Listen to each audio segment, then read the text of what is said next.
Buenas tardes a todos, bienvenidos a nuestro primer podcast del semillero de China. Hoy contamos con un invitado desde el Observatorio Asia-Pacífico, Enrique Posada, uno de los máximos expertos de China que tenemos aquí en Colombia y con una hoja de vida muy larga y rica de cosas que tal vez podríamos comenzar con eso. Podría Enrique explicarnos su trayectoria de vida, seguramente con muchísimas cosas interesantes para nosotros. Y después tendremos también la presentación de la investigación de uno de nuestros integrantes del semillero de China y ahí tendremos también un pequeño debate sobre eso. Entonces, Enrique, buenas tardes, bienvenido. Gracias por aceptar nuestra invitación. Quizás quisieras comenzar presentándote un poquito a los estudiantes y a los que están oyendo el podcast. Soy Enrique Posada, nacido en Medellín. Soy fundamentalmente, en mi carrera básica es economía. Luego estuve vinculado al periodismo y me hice periodista, ya autodidacta. Viajé muy temprano, a los 27 años, a China, invitado como escritor, porque mi vocación fundamental es la de escritor. La economía la he ejercido como docente en economía internacional, más que todo, en diversas universidades de Colombia y también en China. Fui invitado a China en 1965. Yo siempre digo a los que me escuchan que es la prehistoria, sobre todo para los más jóvenes. Poco después estalló la Revolución Cultural, que ustedes saben muy bien, que fue una movilización de masas de 10 años, llamada por los chinos la década del caos, que terminó con la muerte de Mao Zedong en 1976. La viví completa, luego volví en 3 oportunidades más a China. En una oportunidad, en una de esas ocasiones, como diplomático de la Embajada de Colombia en China, y llegué a ser ministro consejero, encargado de negocios, jefe de misión, cónsul, etcétera. Y con China, con el gobierno chino, trabajé para el Consejo de Estado, un departamento del Consejo de Estado de China encargado de la publicación, traducción y publicación de las obras de Mao Zedong y de Deng Xiaoping, el gran reformista chino. Tengo unas más o menos 8 obras publicadas, 2 inéditas. Tengo novelas, sobre todo, 3 libros, no sobre China, sino desde dentro de China, porque tuve el privilegio de vivir con los chinos en su mismo barrio, donde estaba mi oficina llamada Buró del Comité Central del Partido Comunista de China para la traducción de las obras de Mao Zedong. Fui también en Colombia, en una de las estancias en Colombia, porque yo iba y venía cada vez por términos de 4 años y medio, de 5 años y medio, casi una magia numerológica. Iba, volvía. En una de esas ocasiones fui director del Instituto de la Orinoquia, dependiente del Instituto Científico de la Orinoquia, dependiente de la Universidad de los Llanos Orientales. Esa es, a grandes rasgos, mi perfil, profesor Lorenzo. Excelente, muchas gracias. Y hoy en día, para recordar a los estudiantes, usted está trabajando con nosotros en el Observatorio Virtual Asia-Pacífico. Sí, sí, soy el director del observatorio, fundado hace 14 años, sí, 15 años que lo iniciamos, y que fue la plataforma fundamental para establecer en el 2013 el Instituto Confucio. También soy fundador del Instituto Confucio de la Universidad Tadeo Lozano. Ese es mi perfil. Muy bien, gracias. Y que, para contar a los que están escuchando, ¿a qué se dedica el Observatorio Asia-Pacífico? El observatorio, como se define su misión, es un centro de estudios, lo que llamamos en inglés un think tank, un tanque de pensamiento, pero todavía un tanque de pensamiento junior, porque le falta recursos todavía. Pero en estos 15 años hemos desarrollado una labor de comunicación, internacionalización e investigación de la Universidad Tadeo Lozano. Esa es la misión del observatorio, la hemos cumplido. Tenemos un libro de investigación que se llama Inserción de Colombia en el Asia-Pacífico. Ya lleva sus años, ya hay que reactualizarlo, pero esperamos que el Ministerio de Relaciones Exteriores vuelva a encargarnos de esa tarea. Es un libro de 300 páginas y yo creo que es el segundo en Colombia sobre esa temática. Luego tuvimos un diplomado en el 2018, 2017, patrocinado por la Alianza del Pacífico. Ese diplomado todavía está vigente en educación continuada de la Tadeo. Tuvimos 100 alumnos de la Alianza del Pacífico, 25 de Perú, 25 de Chile, 25 de México, 25 de Colombia. De esos 100 graduamos a 100 que eran empresarios del turismo fundamentalmente. Estos son algunos de los éxitos del observatorio, que además hace 6 años fue calificado como el primero de América Latina en una encuesta que hizo una portal llamado Iberglobal. Ese es más o menos el perfil del observatorio. Ah, qué bien, muchísimas gracias. Nosotros aquí con los estudiantes del semillero es decir, tenemos unas dudas acerca de la coyuntura que estamos viviendo en este momento. En particular me refiero, por supuesto, a la guerra comercial entre China y Estados Unidos, a la que se suman todo un montón de otros problemas, como sabemos todo, la pandemia ha, por, por decir así, jugado un rol bastante importante en intensificar o en alguna manera dar también una diferente dirección eh, a esa relación compleja entre Estados Unidos y China. Para comenzar, quisiera introducir unas estadísticas que nuestro compañero Santiago tiene una diapositiva que va a compartir con nosotros. Bueno, entonces comencemos con escuchar el punto de vista de Enrique sobre la coyuntura que estamos viviendo. Bueno, sobre la coyuntura China, Estados Unidos, en esa coyuntura viene viene agudizándose a raíz del ascenso a la presidencia de Estados Unidos del señor Donald Trump, pero la relación de confrontación no comienza con Trump. Con Obama no fue una relación suave, fue una relación a veces muy dura, y muy permanente, porque Obama estaba de manera no tan visible como lo hace Trump. Obviamente, un hombre de la personalidad de Obama con un nivel intelectual como el que tiene, pues su comunicación era más diplomática, digamos,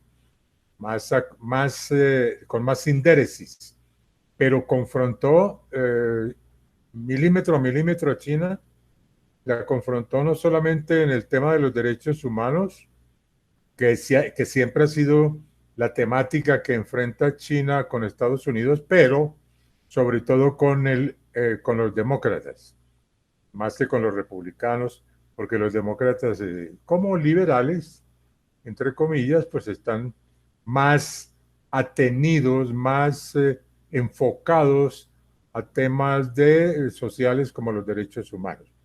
Pero también en torno a la influencia de China en el sudeste asiático fue muy contundente y trató de frenar siempre la extensión de la influencia china hacia el sudeste asiático y trató de torpedear las relaciones de China con el ASEAN, que es la Asociación del Sudeste Asiático, que es importantísima, y sobre todo revivió temas tan punzantes, tan categóricos como los reclamos o los diferendos fronterizos en el mar por las islas Spratly, por las islas Tiaoyu, como las llama China, pero Japón les da otro nombre, unas islas que son rocas, algunas de ellas, pero que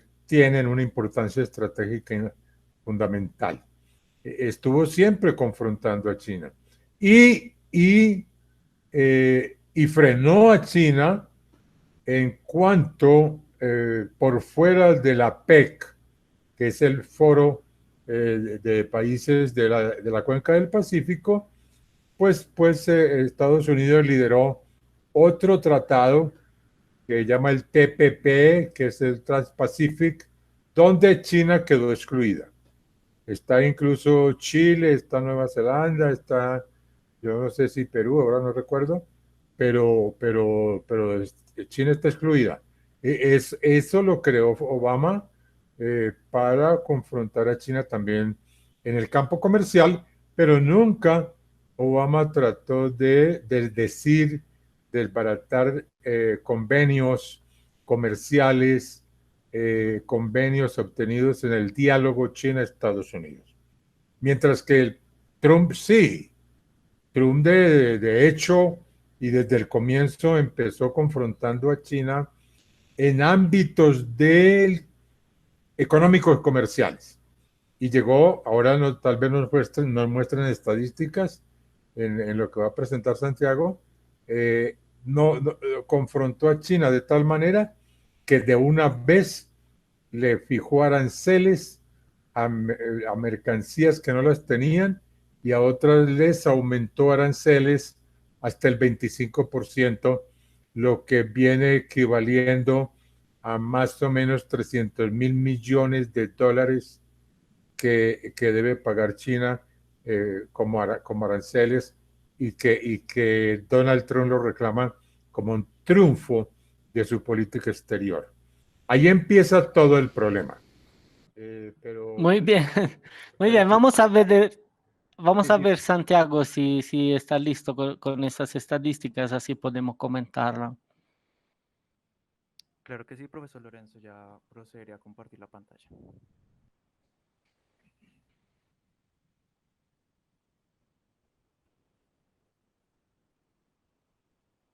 ¿Pueden ver mi pantalla? Les pregunto. Sí, está cargó. ¿No quiere resumir lo que dice la diapositiva? Claro que sí. En camino a lo que decía el doctor, precisamente hay un momento en el cual la política exterior china empieza a cambiar con la llegada de Deng Xiaoping, que ya desde ese acontecimiento van 40 años de relaciones diplomáticas de las cuales se había mantenido una, unos acuerdos y también una interacción pacífica que llegó hasta que empezaron todos estos roces diplomáticos, carreras armamentísticas y, claro, por supuesto, la guerra comercial que estamos viviendo hoy en día. Lo que nosotros podemos observar precisamente en esa guerra comercial, que es lo que estamos hablando hoy, es que hay un claro liderazgo en manifiesto de la balanza comercial de China sobre Estados Unidos y las respuestas que se han llevado en declaraciones precisamente comerciales frente a esto es medidas proteccionistas que llegaron a imponer aranceles que superaban en la práctica miles de millones por parte de China y viceversa, porque fue en ambos lados. Y bueno, eso ha desatado bastantes dinámicas, como viene siendo unos repliegues y también unos ataques directos. Tal vez lo que yo le quisiera preguntar al doctor es cómo ve esta nueva coyuntura del coronavirus, precisamente porque desde ahí la ofensiva de Donald Trump en tiempos recientes se ha basado y esto se ha convertido en una guerra de ambos lados, porque si bien es cierto, Estados Unidos está culpando a China, también el gobierno de Pekín ha optado por culpar a Estados Unidos generalmente con declaraciones de alarma diciendo que es un sabotaje por parte del gobierno contrario. Bien. Muchas gracias. Muchas gracias, Santiago. No, muy ilustrativo. Bueno, yo quisiera decir que esta coyuntura que lleva el nombre de guerra comercial en realidad es una guerra, una prolongación de la Guerra Fría, pero yo no llamaría comercial, sino multifacética. ¿Por qué? Multifacética en cuanto cubre todos los terrenos, cubre ahora con la pandemia el terreno de la salud, pero cubre también el terreno tecnológico y otros más, y el soft power, por supuesto.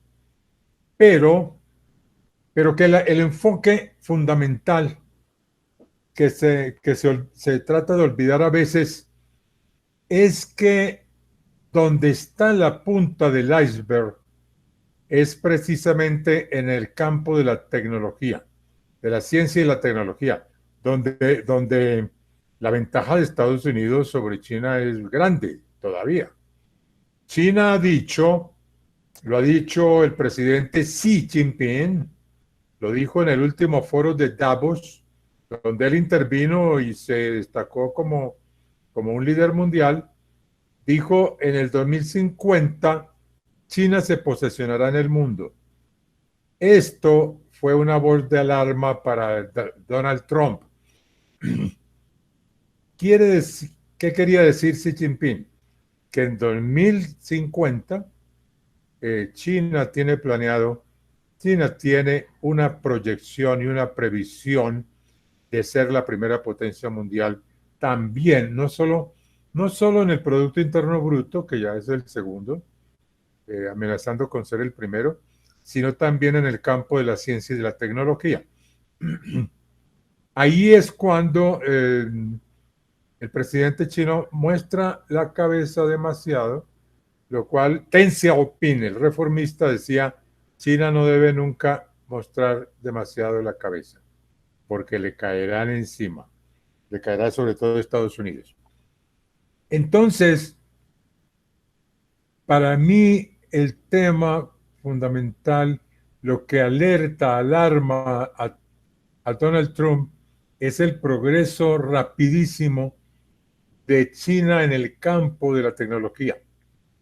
Es una Huawei que ya abarca una buena porción de la tecnología del mundo y que Donald Trump lo confronta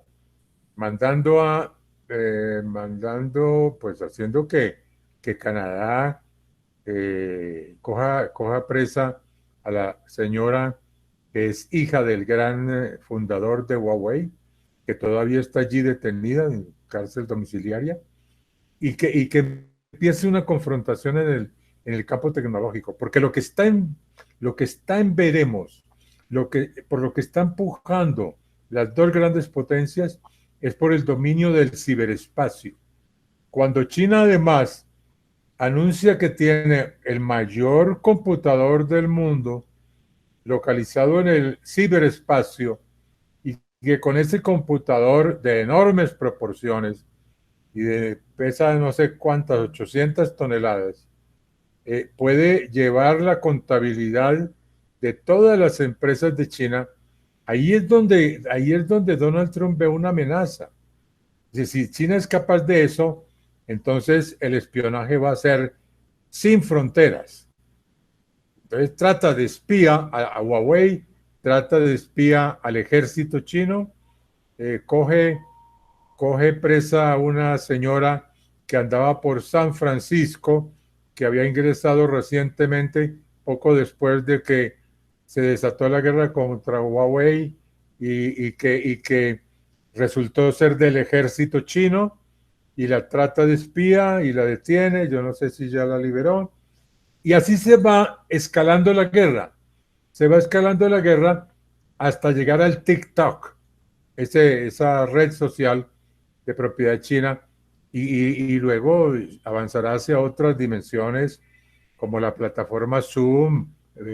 No dudo que esté tratando de bloquearla, etcétera, etcétera. Entonces, para los analistas y para mí personalmente, el tema de los aranceles y que esos aranceles están devolviendo a Estados Unidos una parte importante de lo que China le ha quitado mediante un comercio libre que llega a unos precios subsidiados a California y a California y al oeste y a Nueva York y a todas las ciudades de Estados Unidos con unos subsidios, lo que llaman el dumping, pero ya la Organización Mundial de Comercio falló en contra de Estados Unidos, falló en contra de las medidas arancelarias de Donald Trump, lo cual no es cierto entonces que China esté violando normas del comercio internacional. Allí, sí, perdón, dime. No, quisiera comentar para profundizar el tema de la relación comercial y dejar más claridad para los estudiantes. A nivel comercial, ¿cuál es el problema principal? ¿Están viendo mi presentación? Sí. ¿Apareció el déficit comercial? Aparece. Ok. El principal problema en las relaciones económicas entre China y Estados Unidos es el gran déficit comercial que Estados Unidos tiene en comparación con China. ¿Esto qué significa? Que cada año Estados Unidos está exportando bueno, no es muy poquito porque estamos siempre hablando de muchísimos billones de dólares, pero en comparación, China manda sus productos hacia Estados Unidos mucho más del valor de los productos que Estados Unidos envía hacia China. Y esto no puede ser durante muchísimos años, porque si no termina que el país que tiene la balanza comercial favorable va acumulando todos los dólares, decimos así, del otro país que tiene el déficit comercial. Y en este caso es así. De hecho, China es el país que tiene las más grandes reservas de dólares en el mundo por esta razón, porque cada año va acumulando surplus, en el caso de China, y Estados Unidos debe poner una solución a este problema. Más que Estados Unidos, los dos países deberían trabajar juntos para poner una solución a este problema. China tuvo este problema ya en el siglo XIX, cuando tuvo una situación similar con un trade deficit con el Reino Unido.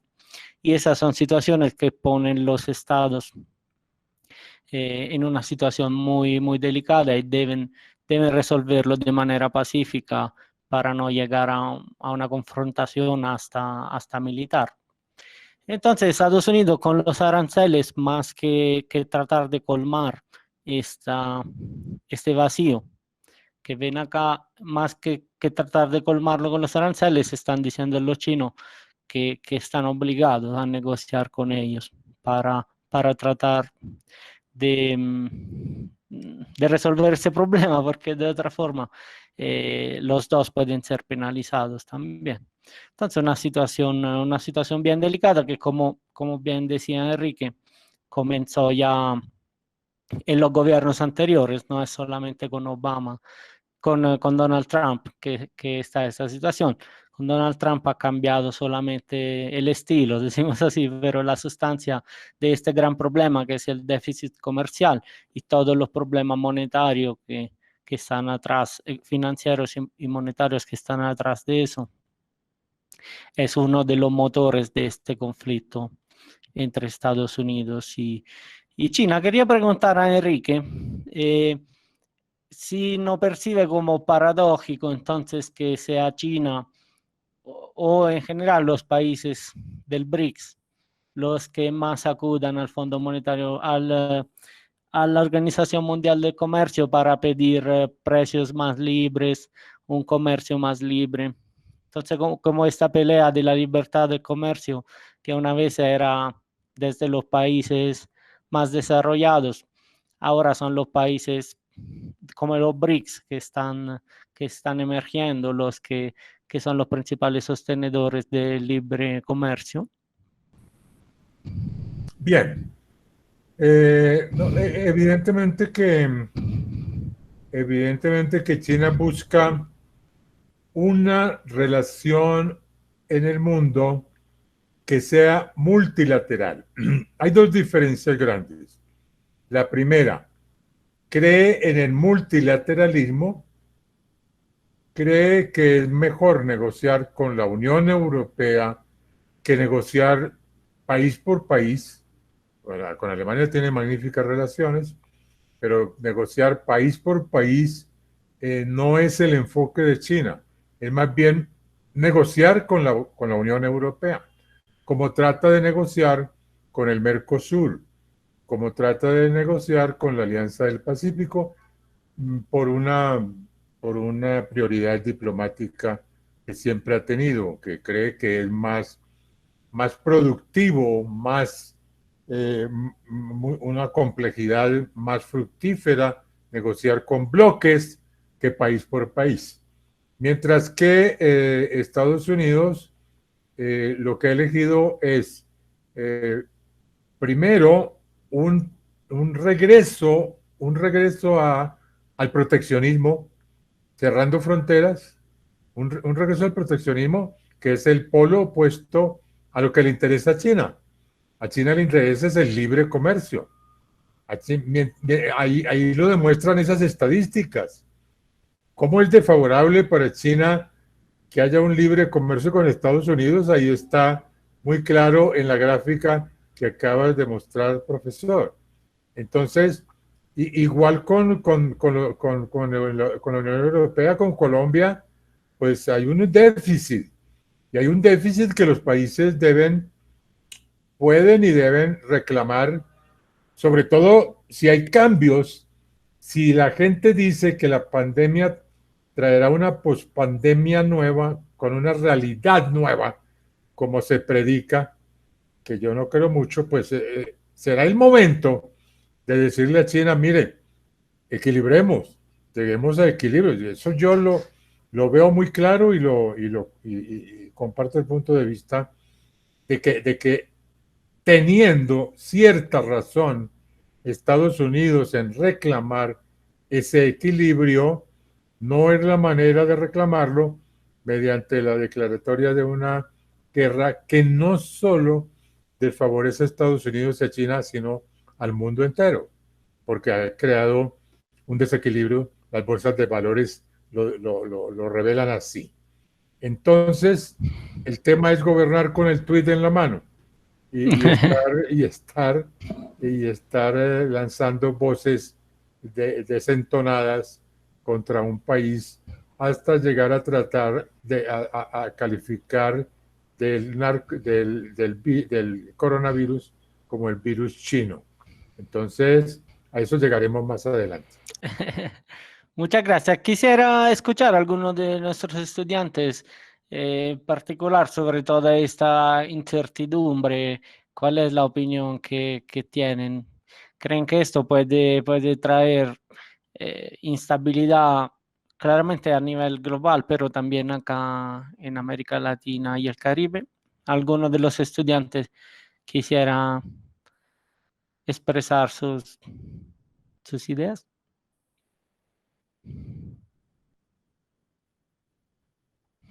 Profe, disculpe, ¿me puede repetir la pregunta? No, ¿qué opinas de la coyuntura y de toda esta incertidumbre que en los últimos años tenemos, desde la guerra comercial, ahora el COVID? ¿Cómo puede afectar, en su opinión, el entorno acá, este triángulo, China, Estados Unidos y América Latina? Bueno, a mi parecer, sin duda, América Latina juega un papel importante en este triángulo, bueno, en esta batalla comercial, como hemos visto, y lo digo a partir de dos factores. Uno, que históricamente, después, digamos, de lo que fue la Guerra Fría, eh, Estados Unidos entonces inicia todo un proceso por tener América Latina de alguna manera controlada y de alguna manera siendo eh, como su principal apoyo normalmente en ciertos países. Colombia es uno de ellos. Colombia es un país que netamente, eh, pues no netamente, pero sí tiene un gran apoyo de Estados Unidos en ciertos sectores y así varios países. Es por eso que el que China empiece a trabajar no solamente económicamente, sino también por otras áreas, pone preocupaciones a mi parecer en Estados Unidos, puesto que entonces empezamos a ver que hay un desbalance del poder que normalmente tiene Estados Unidos y entran acá entonces los productos chinos y entra acá la financiación china, como ya hemos visto que han empezado a llegar con sus proyectos, con sus obras, a apoyar a digamos, el progreso, porque en últimas es lo que beneficia a China. Además, porque nosotros también, América Latina tiene un gran potencial de exportación de ciertos productos. Pongo el ejemplo y me vengo, digamos, a lo más local como Colombia. Y es entonces Colombia, que en algún momento está siendo ayudada por Estados Unidos, pues empieza también sus diálogos con China y este le empieza a ofrecer cierto tipo de ayudas económicas para el desarrollo de infraestructura. Entonces yo creo que América Latina juega un papel muy importante en cuanto a inclinar un poco la balanza de la estabilidad, porque somos en últimas países que están en cierto punto emergiendo. Bueno, Brasil es un caso un poco más especial, eh, pero somos países que estamos ahí como en el foco de recibir también esta ayuda económica de China y que de alguna manera también de otras maneras culturalmente pueden afectar acá a América Latina, como lo son entonces los institutos Confucio, que no es una manera, a mi parecer, de soft power. Entonces, Diego, entonces, una pregunta para usted. No me quedó claro, ¿usted está de acuerdo, o es decir, ve positivamente esta llegada de China al país o a la región, con todo su eh, soft power y las industrias y la finanza, los productos? me parece, sí, profesor, estoy de acuerdo, puesto que, como pues digo, digamos también nos despega un poco más del poder y de la o despega un poco más a América Latina del poder que venía ejerciendo Estados Unidos históricamente en la región. Pues mi comentario, interesante, muy interesante el punto de vista de Diego Alejandro. ¿Por qué lo digo? Porque no nos podemos quedar al lado, hacernos a un lado de una cooperación que está ofreciendo China con lo que se llama la iniciativa de la franja y la ruta, que ya está en proceso, que ya viene por Madrid, ya ha recorrido, hay ya trenes rápidos que atraviesan Eurasia, los países que terminan en Tan, Kazajistán, etcétera, otros, Pakistán, el corredor de Pakistán, por ejemplo. Bien, bien. Hay una previsión lógica de la gente a desconfiar de una potencia que se erige de manera tan rápida en 40 años de reformas como la segunda potencia mundial? Pero, y entonces se habla de la amenaza amarilla y todo eso. Como dijo Deng Xiaoping en 1978, en la única oportunidad que un presidente de China hasta hoy ha hablado en la ONU, dijo sencillamente: no vamos a ser una amenaza para el mundo porque nosotros también fuimos víctimas de la opresión extranjera. Pero si los pueblos vieran esa amenaza un día, pues rebélense contra China, critiquen a China y póngala en su sitio. Eso es lo que yo digo en mis charlas y conferencias con estudiantes y profesores cuando ellos plantean el tema de la amenaza china. Yo digo que no vamos a repetir la historia de Las Venas Abiertas de América Latina, que es un libro de Galeano, pero que ya, digo yo, quedó en el museo porque, siendo valioso Eduardo Galeano en su punto de vista, yo creo que del momento en que él escribió ese libro a hoy ha corrido mucha agua bajo los puentes y no puede ser que sigamos culpando de los males endémicos nuestros, por ejemplo, de la corrupción en cada país, a potencias extranjeras, y hablando de una dependencia y hablando de un imperialismo que nos oprime y echando toda la culpa, como se le ha echado la culpa a España, luego a Inglaterra y luego a Estados Unidos. No, el punto de vista es: ¿hemos madurado o no? ¿Somos mancos para defendernos? ¿Hemos aprendido lecciones o no? Si está China entrando de frente, como en pocos países de América Latina, a Colombia, por varias razones que no me voy a extender aquí, entre otras porque Colombia está bastante abierta a la inversión extranjera y los chinos ven pragmáticamente posibilidades de ganar. Pero ellos dicen: nosotros somos partidarios del gana-gana. Y ahí está el metro. Y el metro es la obra históricamente más importante en el transporte, en todo el transporte del territorio nacional. Y obviamente lo más importante histórico de la relación con China. Y de ahí ya uno se da cuenta poco a poco, mediante leyendo crónicas como las de Ricardo Ávila. Entonces también están en el tren de cercanías. Han entrado al campo de la energía eólica, al campo de la energía solar en Colombia. Es decir, están en todo. ¿Cómo? Enrique. Sí, dime.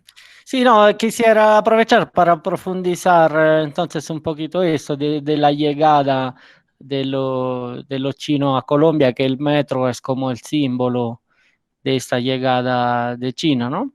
Y esperemos que cuando esté funcionando será el símbolo a lo largo de las décadas de esta cooperación entre los chinos y los colombianos.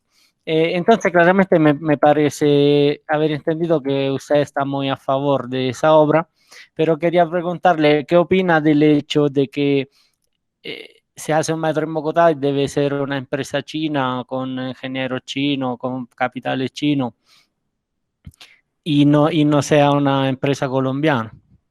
¿Qué opina usted de eso y qué cree que los colombianos opinan de este asunto? No, Lorenzo, yo no he entrado de lleno a ver cómo está distribuida la mano de obra, cómo es la composición del personal de ingenieros. No he entrado porque no tengo mucho acceso todavía a eso y me falta tiempo. Pero Colombia ha madurado. Colombia tiene un departamento de planeación nacional que tiene unas reglas para la inversión extranjera, que tiene, por ejemplo, una regla que no puede haber más del 10% de mano de obra extranjera en un proyecto conjunto de cooperación con el extranjero. Entonces, si dejan entrar más ingenieros chinos de los que corresponde a un proyecto de empresa mixta, ya es culpa de los colombianos, de no ponerle claras las reglas desde el comienzo, claras las reglas, que no nos van a imponer los chinos o los alemanes o quien sea, cualquiera sea la potencia, cuotas mayores como ha impuesto China en algunos países africanos. Pero es que África es otra cosa. En África no hay los países no tienen la institucionalidad que tiene Colombia. Querámoslo o no, estemos de acuerdo o no con un gobierno o no, Colombia tiene ya una institucionalidad, tiene una trayectoria, tiene unas normas para la inversión extranjera y ya debe imponerlas, sea quien sea el socio del cual se trate. Entonces, perdón. Sí, ¿cómo no? Entonces, ¿usted qué opina? Que en la relación entre, a la luz de lo que acaba de decir, en la relación entre China y Colombia hay, así como podemos decir, unas normas que lo regulan, un patrón de comportamiento, entonces hay una relación establecida que sigue una determinadas reglas. Y en este caso, si es así, ¿cuál es el rol de Colombia y cuál es el rol de China en esa relación? El rol es de socios en igualdad de condiciones. Debe ser. Si no lo es, hay error. Debe ser una relación de igualdad, tal como predican los chinos y como debe ser. Una relación de igualdad, de compartir intereses, de compartir fondos de inversión. Creo que no, la empresa Metro no es una empresa china, es una empresa mixta, eso entiendo hasta hoy. Hay que investigarlo bien a fondo. Es una empresa mixta típica de las empresas mixtas internacionales, con unas cuotas, con una presidencia, una vicepresidencia compartidas, y allá ha estado la oposición, porque el polo democrático ha estado mirando, porque tiene puntos de vista divergentes. Ahí ha estado presente la oposición manifestando determinadas censuras o recatos frente a ese proyecto, y el proyecto se ha impuesto a pesar de esas advertencias o de esos peros que le ha puesto la oposición. En Colombia funciona la oposición y está bien que funcione. Muy bien, muchas gracias. ¿Algunos de los integrantes del semillero tienen comentario?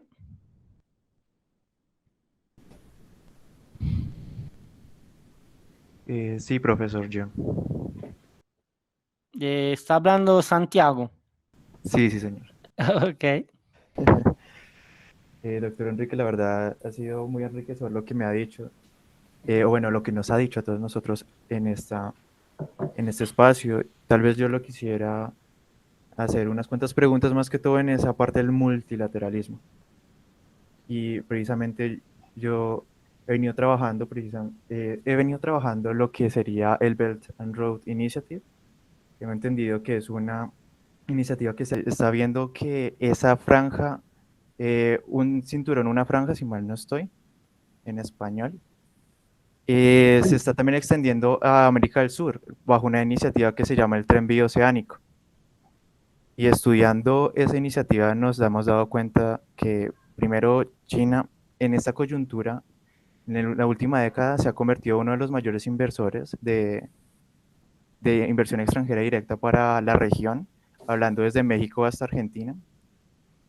Pero nos hemos dado cuenta también que China, sus inversiones han sido más que todo para explotación de recursos naturales, bien sea en Perú de carbón, como también en la parte de Brasil, y más allá que generar empleos, ellos mismos son los que tienen las empresas y son los que recaudan y los que hacen la manufactura de los recursos y los transforman. Y mi pregunta es, en ese aspecto, China podría ser esa ayuda para una industrialización por sustitución de importaciones, y si no lo es, ¿qué debería hacer la región para poder direccionar sus esfuerzos, como los procesos de regionalización que usted habló acerca de la Alianza del Pacífico, el Mercosur? ¿Qué se debería hacer como bloque para ayudarnos a apalancar, para no solamente ser un territorio para que exploten recursos naturales, sino también para que se fomente una industrialización, como fue el rescate de China y lo que ahorita se llama el gran renacimiento de China? Claro, Santiago. Si yo quisiera hacerte un cuadro histórico, sería mucho tiempo. La sustitución de importaciones fue fue una oportunidad que se brindó, que recayó en los países cuando la era de la industrialización, cuando se trató cuando se dio la coyuntura después de la Segunda Guerra Mundial, de una sustitución de importaciones, creando industria. En la globalización sigue siendo una brecha, sigue siendo un nicho de posibilidad, pero ya en otro contexto histórico y en otro contexto de competitividad y productividad muy diferente, porque hoy ya la globalización establecida, y creo que no tiene regreso, hay quienes dicen que el pospandemia va a cambiar, que se va a echar al suelo la globalización. Yo no creo. La globalización es la interdependencia a nivel mundial de todos los países y producto por producto, y es la cadena de valores que se ha impuesto en el mundo como forma de producción. Entonces, ¿qué hacer frente a una China o una India, no solo China, que reclaman de otros países es materias primas o commodities, como se llama? Es un tema de complementariedad. Los países, como se dice popularmente, no tienen amigos sino intereses. Entonces China busca en Europa lo que le conviene. Busca en Europa tecnología alemana, tecnología de radares, etcétera. En Estados Unidos busca gran innovación en tecnología de la 5G, y en Colombia y en otros países que no tienen la 5G, sino que están en un nivel intermedio apenas, son países en desarrollo, pues busca los minerales, principalmente petróleo, y más aún, busca tierras, busca como Argentina le está dando tierras donde poner sus criaderos de cerdos, porque es el primer productor de cerdos, pero la demanda de alimentos y la demanda de alimentos que crea las grandes exportaciones de soya de Argentina y Brasil para alimentar los cerdos chinos, y luego ya no solo eso, sino que China establece los criaderos de cerdos en la propia Argentina, pues es su complementariedad que la busca en cada país. Entonces, ¿cómo debemos responder a eso? Mediante algo que el Ministerio de Comercio de Colombia viene tratando de implementar hace años, hace más de 10 años, que es un programa de reindustrialización. Y ese programa de reindustrialización requiere atenerse responder a la gran teoría del libre comercio, responder a la teoría que está en teóricos como Krugman o como Sachs, los economistas más importantes de Estados Unidos, que hablan de que los países tienen que buscar ser fuertes para exportar, crear industrias en que sean competitivos. Por ejemplo, los vinos de Chile, por ejemplo, los vinos para Francia. ¿Quién puede competir con ellos? Entonces, afincarse en eso. Colombia tiene que buscar sus nichos, sus productos en ese programa de reindustrialización, de revisión de lo que demanda China. Hay que estudiar a China, hay que ver qué es lo que está demandando la clase emergente para no solo vender petróleo, porque estoy de acuerdo contigo. No conviene, pues, que todo lo que vienen a buscar, no solo chinos, sino canadienses, sobre todo, sea los minerales, que no tienen un producto, un valor agregado. No, tenemos que agregar valor. Agregar valor es no exportar solo café, sino exportar licor de café, caramelos de café, que ya llevan una mano de obra, que llevan trabajo colombiano. En eso estoy de acuerdo. Pero la sustitución de importaciones sigue teniendo vigencia, pero ya en un contexto más complejo, que es que Colombia está compitiendo en zapatos, por ejemplo. Los zapaterías del barrio Restrepo compiten con las zapaterías de Costa Rica, Brasil, Bangladesh, Pakistán. Eso no es consciente el artesano del barrio Restrepo, el zapatero, no lo sabe, pero lo está viviendo día a día, que él compite con la mano de obra. Si la mano de obra del zapatero de Bangladesh es más barata, pues le quedará mucho más difícil al zapatero del barrio Restrepo competir con los zapatos que llegan de Bangladesh aquí. Ese es el contexto nuevo, por eso tan difícil ahora, o más complejo, no imposible, la sustitución de importaciones. Muchas gracias, Enrique. ¿Quería añadir algo, Santiago? Sí, señor. Digamos, yo estoy completamente consciente de lo que me dice el doctor Enrique, y tal vez yo sí sería un poco más optimista al hablar acerca de la sustitución, pero yo no lo pondría en un contexto de singularidad, sino lo pondría en contexto de región. Yo pienso que deberíamos primero hacer una cooperación sur-sur antes de poder mirar a ese intercambio, porque algo que sí nos ha pasado, y tal vez pongo el ejemplo del Trans-Pacific Partnership, el TPP, es El que TPP. nosotros intentamos en su momento acercarnos a ese proceso, queríamos ser parte de él como es Perú y Chile, y nos dimos cuenta en el proceso que las reglas de la OMC Plus o MCX son proezas para nosotros, para ese sector que nosotros queremos impulsar, que es el industrial. Y como conclusión propia, yo pensaría que deberíamos aprovechar lo que vendría siendo la Alianza del Pacífico, que precisamente se vende como una integración, pero integración le falta muchísimo. Pues Le tendríamos que falta. aprovechar el Mercosur, y eso sería para cerrar. No sé si quería agregar algo, Enrique, mientras quien quiera intervenir, por favor, se vaya preparando.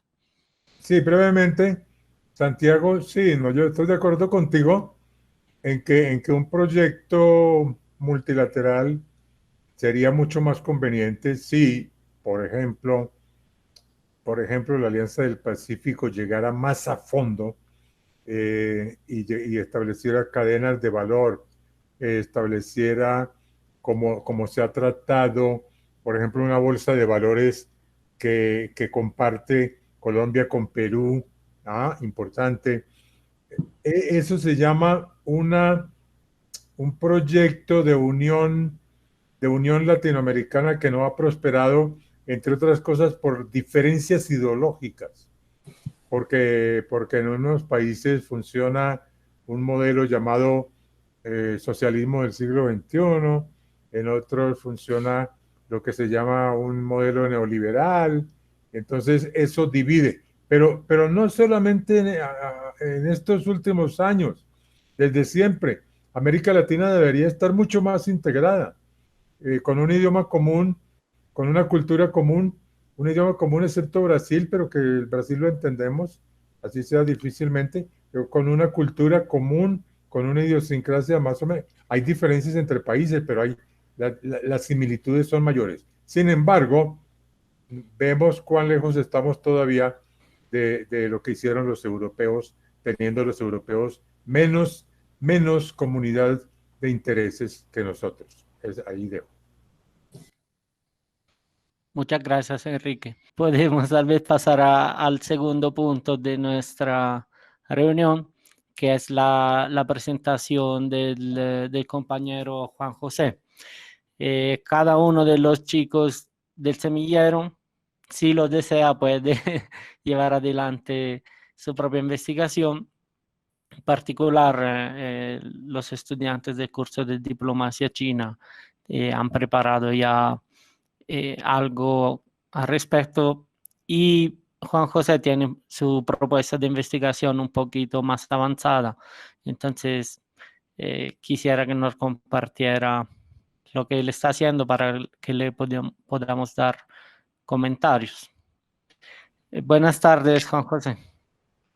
Buenas tardes, muchas gracias, profesor, por la introducción. Efectivamente, yo estoy haciendo una investigación con respecto al tema étnico chino.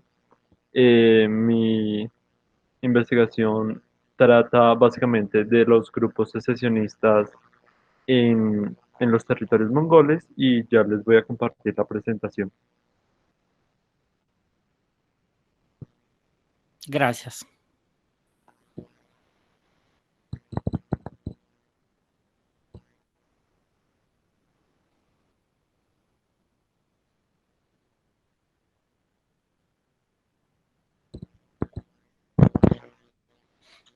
No sé si ya se puede ver. Está cargando. Sí.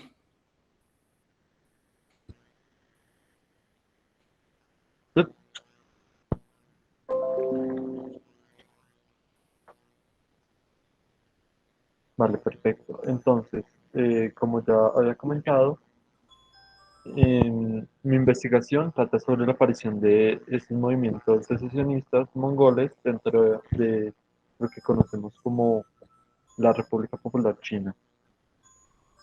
Pues la pregunta de investigación es de qué manera se han desarrollado estos movimientos secesionistas en los territorios que pues conllevan como una mayoría mongola dentro de China. Entonces, el objetivo principal es como explicar cuáles son los factores que han influido y cómo ha sido la aparición de movimientos secesionistas mongoles posterior al fin de los imperios chinos.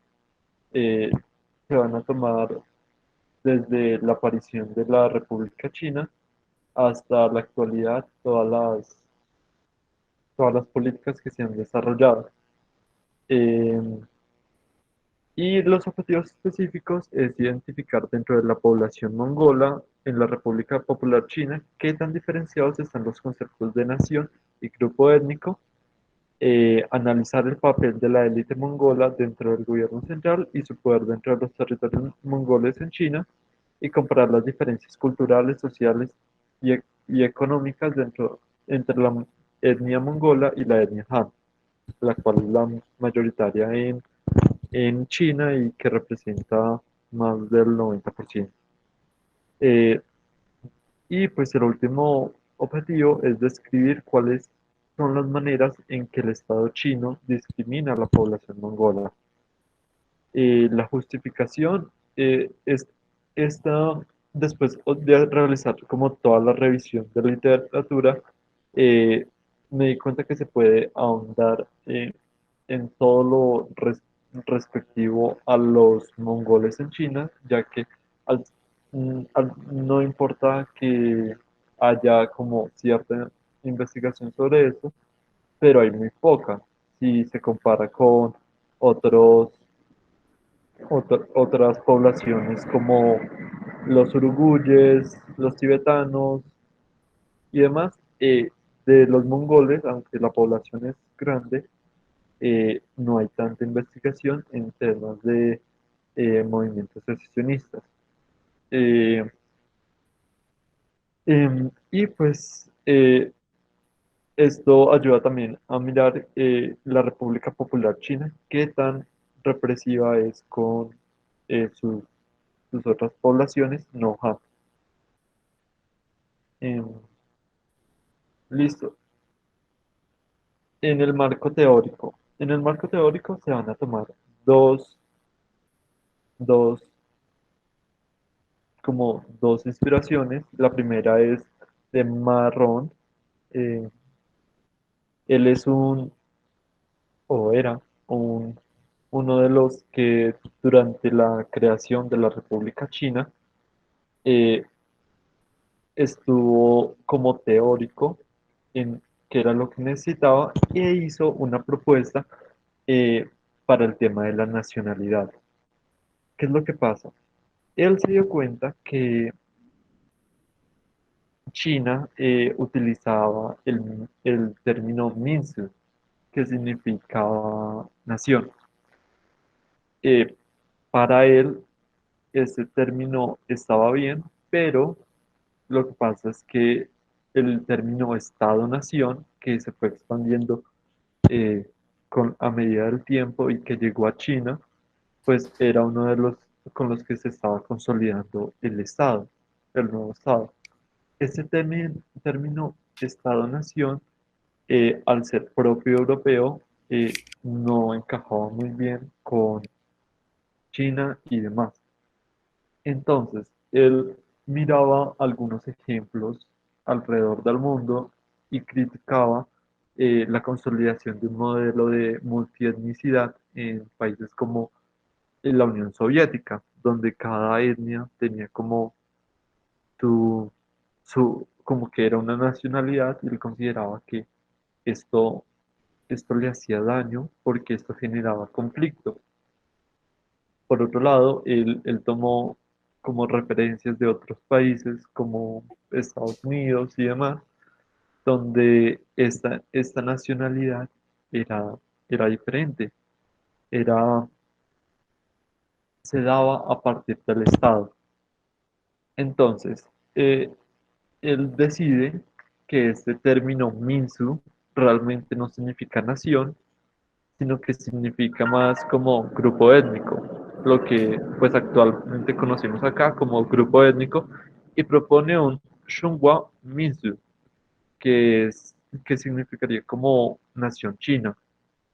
Esta nación china sería una nación en la que encajarían todos los grupos étnicos, tanto uruguyes, tibetanos, hui, demás, Yi y obviamente mongoles, y que estas poblaciones mongolas dentro de China eh, sí se identificarían culturalmente con sus raíces mongolas y demás, pero en el momento que alguien le preguntara pues a alguna persona de ahí, este pudiera decir, soy un chino mongol, o sea, mi nacionalidad es china y que se pueda reconocer como chino, pero étnicamente que se reconozca como mongol. Clave aclarar que Ma es Hui, o sea, él no hace parte de los Han, lo cual pues es importante tener en cuenta porque muchas propuestas pudieron haber sido por parte de los Han, pero no iban a ser tan bien recibidas, ya que pues los Han son los mayoritarios. Entonces, pues esta fue la, la, la propuesta que hizo y está basada en tres consideraciones. La primera es que las connotaciones sociales y culturales de los grupos de nacionalidades Minsu en China se aproxima pues más a lo que es actualmente un grupo étnico en los demás países alrededor del mundo. La segunda es que la diferenciación de términos genera conflictos. Entonces, por eso debe ser tratado más el término Shunhua Minsu.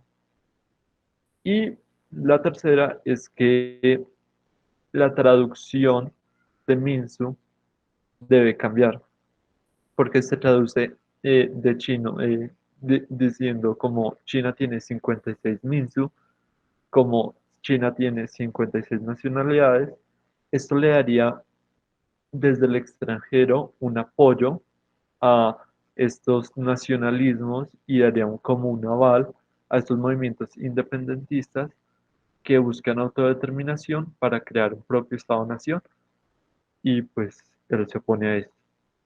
Es un modelo para solucionar todos estos conflictos étnicos, pero también se criticó porque muchos consideraban que elogiaba el pluralismo occidental, pero no tomaba en cuenta los debates en torno al multiculturalismo y que adicionalmente estos tipos de pluralismos también podían generar otros tipos de violencias sociales identificados con etnias. Por otro lado, está la teoría del profesor Yukan Wang sobre un nuevo modelo de nacionalismo periférico. Eh, este profesor de la Universidad de Chicago eh, y que ha hecho bastantes especializaciones en todo lo referente a China, eh, se ha dado cuenta que todos los modelos de nacionalismo periféricos que existen no encajan con lo que actualmente vive China y con todo lo que China implica. Entonces, decidió tomar en consideración otros factores y crear una propia teoría que pueda encasillar mejor el contexto chino. En esta teoría se toman dos factores diferentes.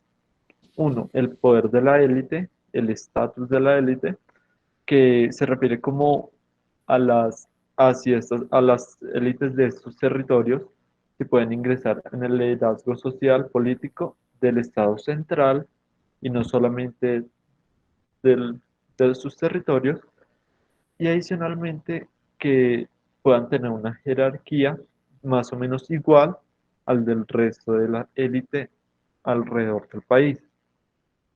Y la identidad nacional se basa en relaciones fluidas. Bueno, la identidad nacional es el otro concepto. Relaciones fluidas que permiten una visión general de la comunidad política y social y que ésta no sea muy divergente con la mayoritaria en el país. Entonces, eh, él toma en consideración que todas estas identidades nacionales hacían parte de unas identidades étnicas, como, como también lo hablaba Marrón, en las cuales se componían de historicidad, territorialidad, tradición estatal, lenguaje, religión, cultura. Juan José, no tienes mucho tiempo, entonces si puedes acercarte un poquito más a las conclusiones, o sobre todo cómo pretendes usar este marco teórico, sería interesante saber. Ah, vale, perfecto. Entonces, el, básicamente lo que Yu Huan Kang Wang, Kang Wang quiere decir es que el estatus de la élite genera que da estabilidad y genera una voz en el gobierno central por parte de esas minorías. Cuando esas minorías se sienten representadas, ellas pueden hablar y no se sienten de segunda clase. Cuando esto pase, no va a haber tanto movimiento represivo y no va a haber movimiento independentista. Y adicionalmente, la identidad nacional permite que haya una convivencia. La identidad nacional es fundamental para que eh, exista esto por más, sin importar el estatus de la élite, la identidad nacional tiene que ser convergente entre ambas.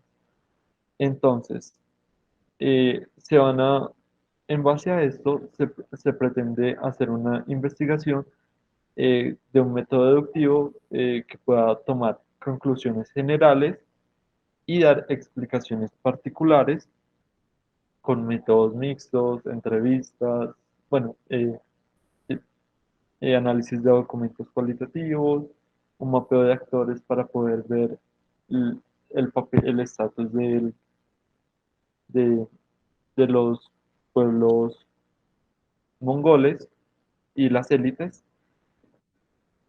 Y pues esta sería la investigación dentro de la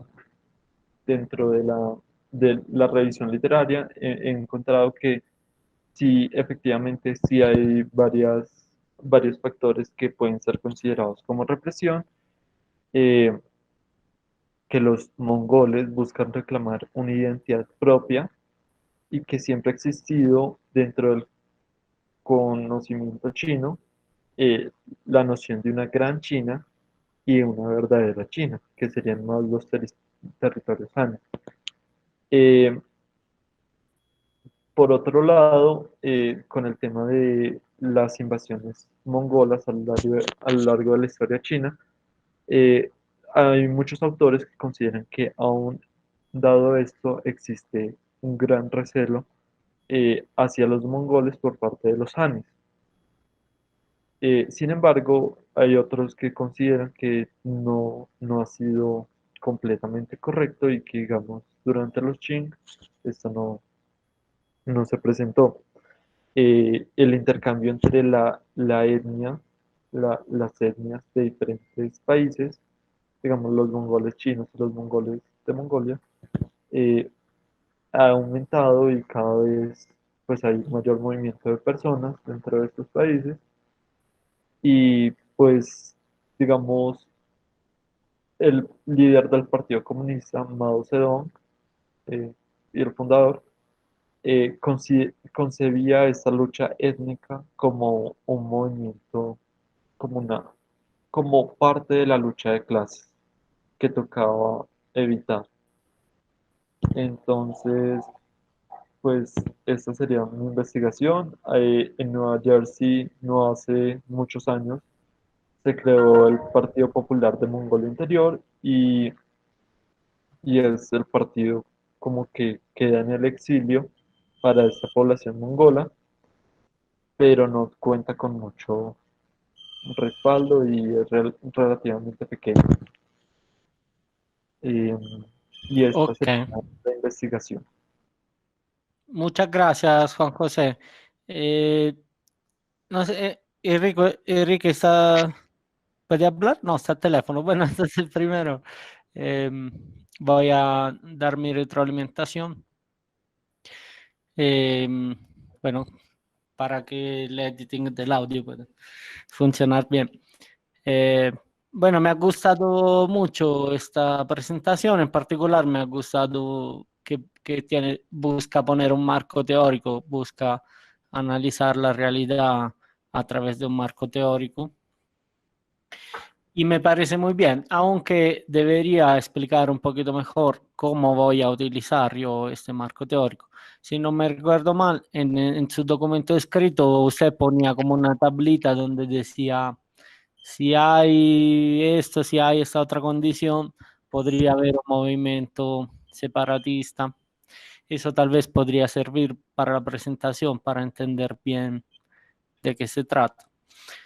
También le recomendaría a usted, a todos los que hagan la presentación, debería comenzar la presentación con el contexto y el problema del que va a hablar. Entonces, el contexto en este caso, ¿cuál es? Es que hay múltiples minorías en China, ¿sí? Ese es el contexto. ¿Y el problema cuál es? En particular, ahí podría mostrar, por ejemplo, una primera diapositiva, las minorías en China, y después mostrar su diapositiva de dónde están los mongoles en China. Entonces ahí el que está viendo ya entiende, ok, esa es la situación y ese es el problema que vamos a investigar. Después yo pondría con qué literatura quiero dialogar, qué literatura se está ocupando de este problema específico, porque la idea es entrar en diálogo con otros investigadores. Entonces esa debería ser la segunda diapositiva. Y el marco teórico, muy bien, como lo ha presentado también, poner ahí esas dos, una el origen del concepto de nación china y el otro es cómo habría que manejar con las minorías. Eso me pareció muy bien también como lo presentó en la diapositiva. Pero después debe decir qué voy a hacer. Es decir, empíricamente yo voy a, o no sé, tal vez esto me lo puede explicar, va a buscar qué tipo de datos para poder responder a su pregunta.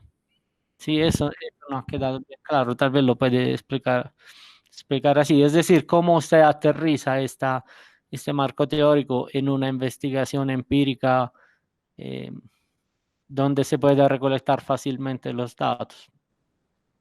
Sí, claro. Entonces, primero vamos a mirar algunos documentos, analizar algunos documentos que existen, por ejemplo, el de la ley de pues cambiar la enseñanza del lenguaje mongol a la enseñanza del mandarín en los territorios mongoles. Analizar otros documentos que permitan ver que puede existir una eh, segregación mongola y una violación a los derechos culturales, em, pero también se van a tomar en cuenta la participación de la élite mongola dentro del gobierno, qué propuestas ha hecho, qué grupos son representados dentro del Partido Comunista que hagan parte de los territorios mongoles. Por otro lado, se va a buscar entrevistas con estas poblaciones, ver qué entrevistas se han hecho y para dar una visión general de qué es lo que piensan los mongoles dentro de eso. Por otro lado, estaba pensando buscar documentos de este Partido Popular de Mongolia Interior eh, que permitan ver pues esta represión y que permitan mostrar estas voces de mongoles en el exilio que hablen de cómo es, cómo considera que es, es este, son estas acciones tomadas por la República Popular China. Muy bien, muchas gracias. Para avanzar, yo le recomiendo que formule una preguntas, tal vez para cada uno de los objetivos, formule varias preguntas para poder avanzando con la operacionalización de este marco teórico. Enrique, ¿tiene algún comentario al trabajo de Juan José? Sí, bueno, varios comentarios. El primero, muy positivo, leí esa parte, ese documento que acaba de presentar Juan José, y me parece que cumple con los requisitos de una investigación, aunque me parece que Juan José debería o podría, sería mejor que se obtuviera algunos de los consejos que ha dado el profesor Mayorelli y que pueden mejorar bastante la presentación de su investigación, pero en general cumple para mí con los requisitos.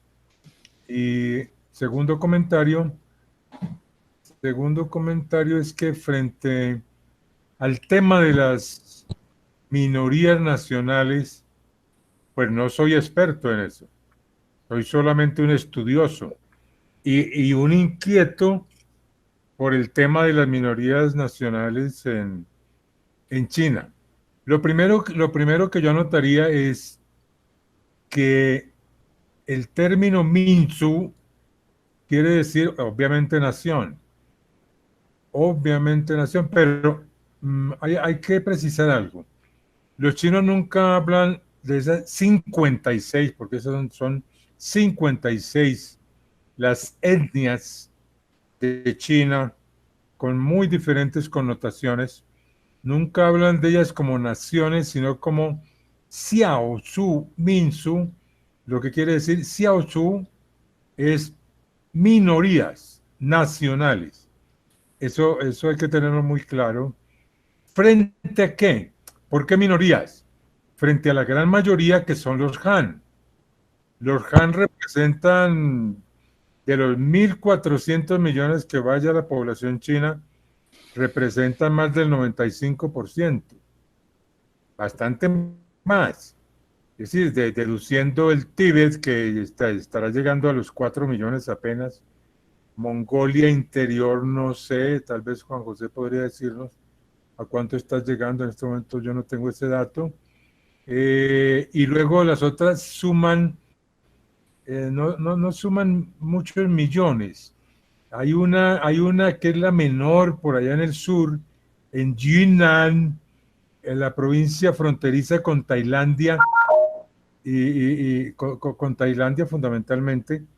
Esa es una minoría que debe estar por, yo no sé, por los 800 miembros, es la menor de todas. Los Hui son importantes, pero bien, en todo caso, los chinos nunca hablan de naciones, sino de minorías nacionales.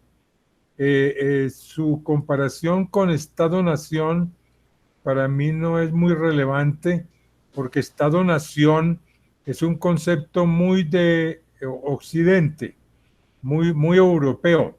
Entonces, generalmente cuando se aplica un nombre que puede confundir, un nombre muy occidental a la realidad china, pues se puede confundir y puede distorsionar la realidad. Entonces hay que tener cuidado cuando se llega a un tipo de comparativo con Estado-nación, ver que no, que en China se habla no de nación, sino de minorías nacionales, lo que para nosotros en Colombia equivale a comunidades étnicas, que me parece que es un término muy bien aplicado las poblaciones indígenas, que ya hemos visto con esta minga, cómo son qué riqueza tan grande hay, qué complejidad de poblaciones indígenas, y que hay una que ya desapareció porque el último miembro murió hace poco. Entonces, volviendo a China, lo que pasa es que dos anotaciones. Una, la enseñanza del mandarín. Yo prefiero llamarlo del chino. Mandarín es un nombre que se le ha dado al idioma chino, que los extranjeros le han acomodado al idioma chino.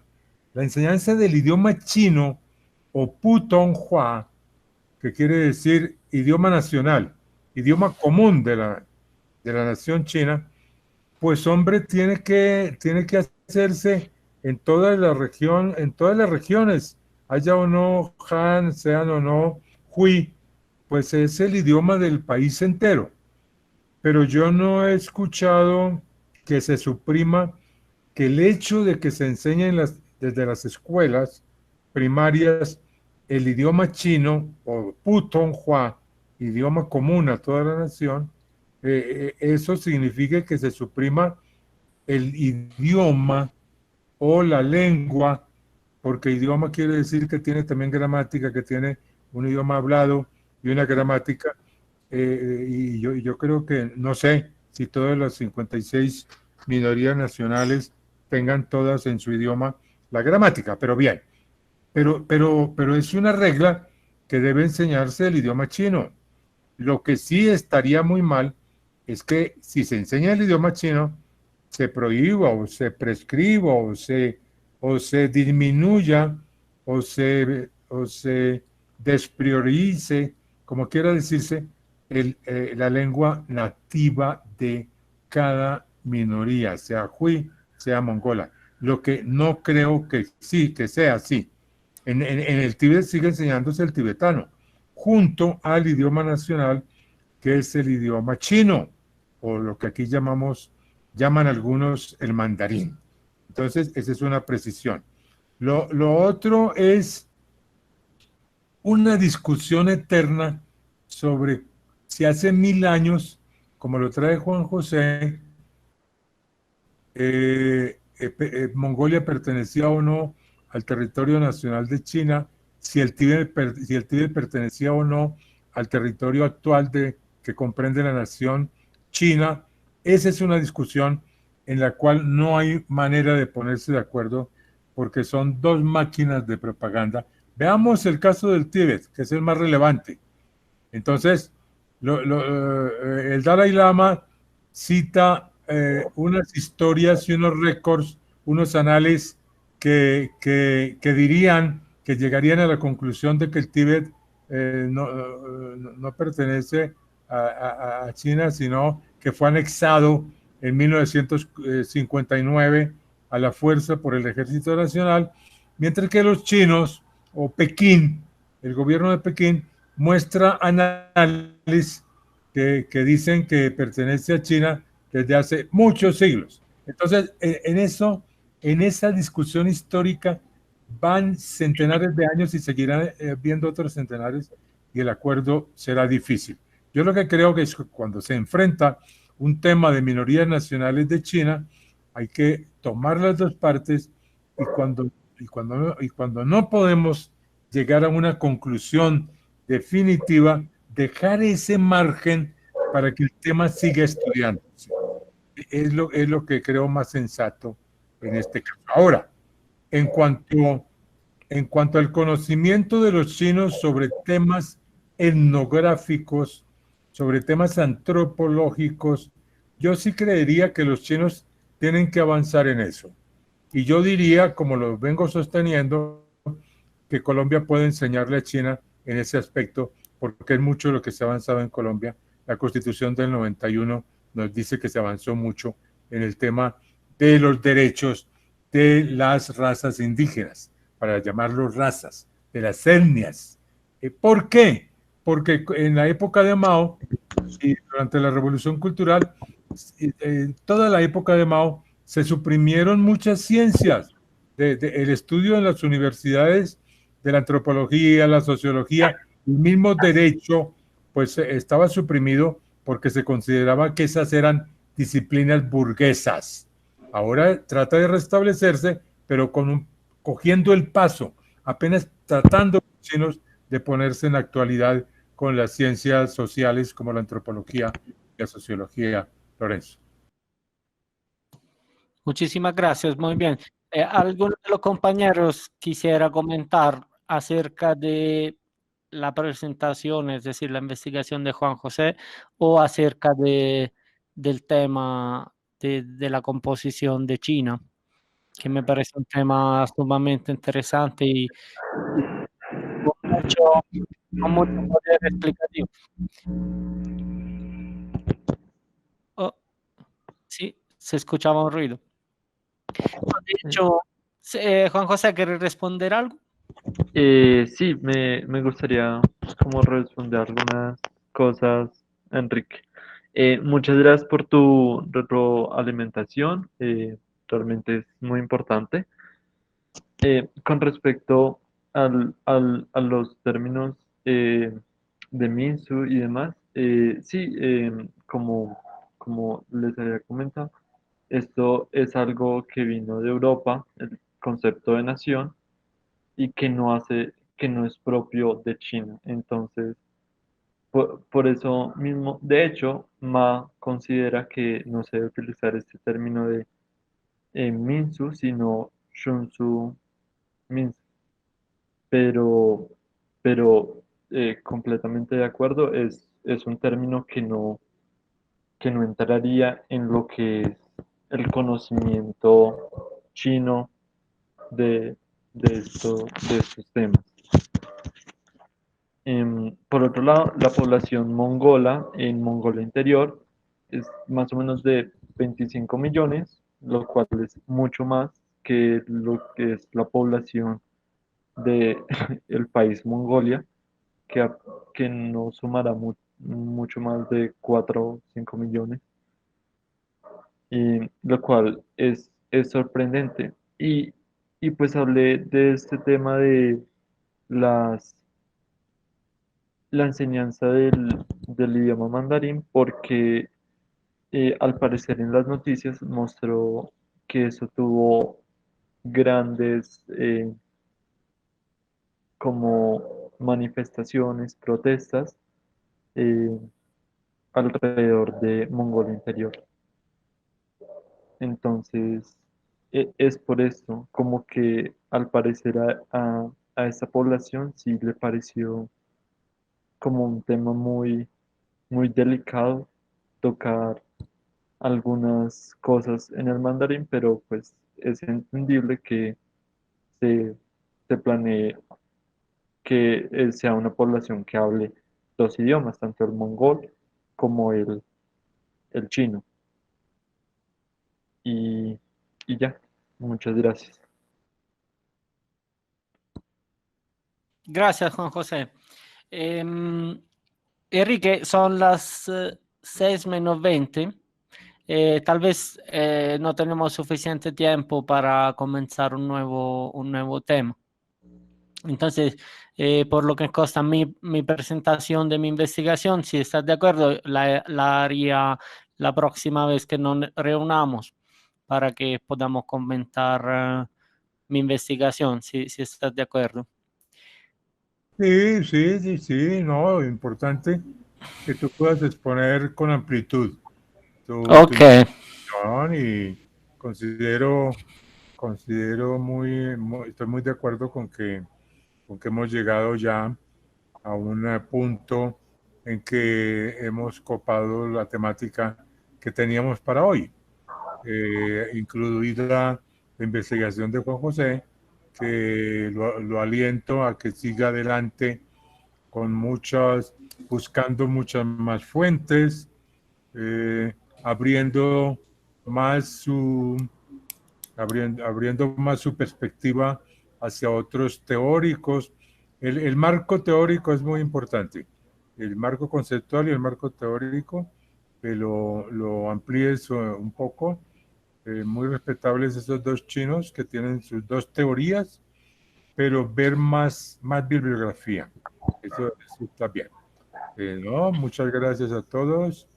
Al profesor Mayorelli, en primer lugar, por invitarme a su cátedra. Me parece una cátedra muy interesante, no solamente interesante, muy importante.